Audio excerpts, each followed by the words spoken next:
All right, we're going to start, though, with some breaking news out of the European Union. We've been talking for several days about EU leaders meeting regarding what countries will be allowed into the EU, countries that the EU estimates are managing their COVID pandemic numbers well.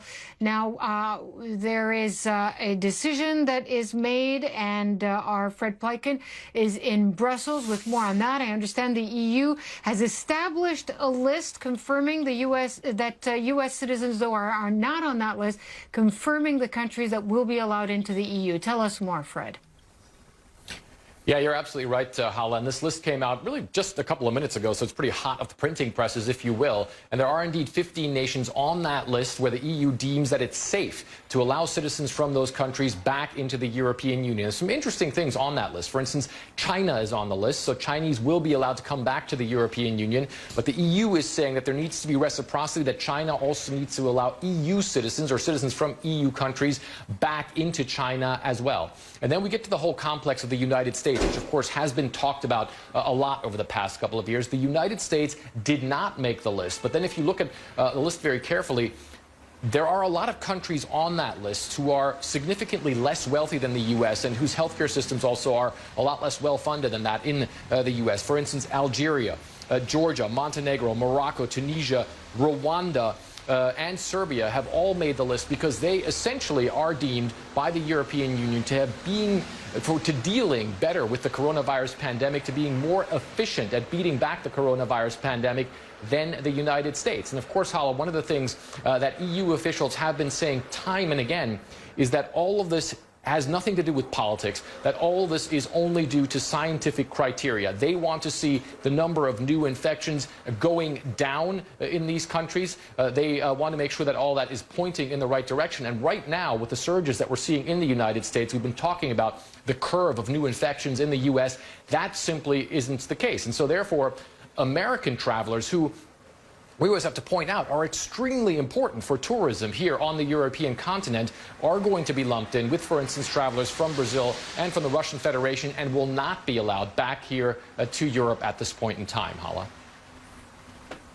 All right. And what would it take for the EU to include the U.S., Russia, other countries on that list of countries whose citizens will be allowed to travel to the Schengen zone? Yeah.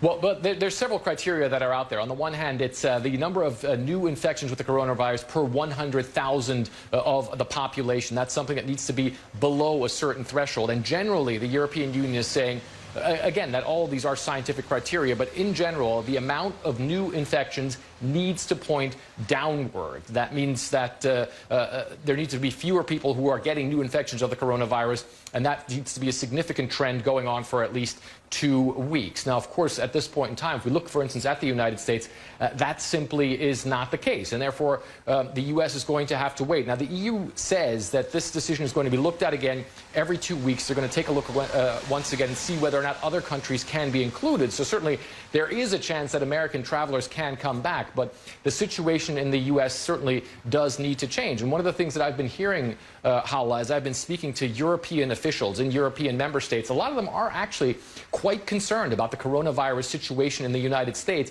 not just the fact that you have these new infections, but also the fact that many things that are being viewed as public normality here in a lot of European countries, like, for instance, wearing masks when going into public places, like, for instance, physical distancing, like, for instance, certain lockdown measures, are things that are currently being politicized to a certain extent in the United States. That's something that does have European officials very worried.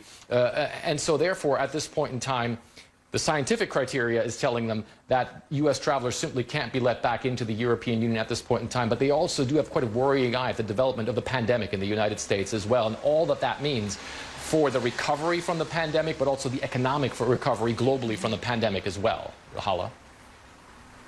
All right. Thanks very much, Fred Pleitgen in Brussels with that breaking news. The EU agreeing on a list of 15 countries whose citizens will be allowed to travel to the EU from July 1st. 15 countries on that list, though not included, is the United States.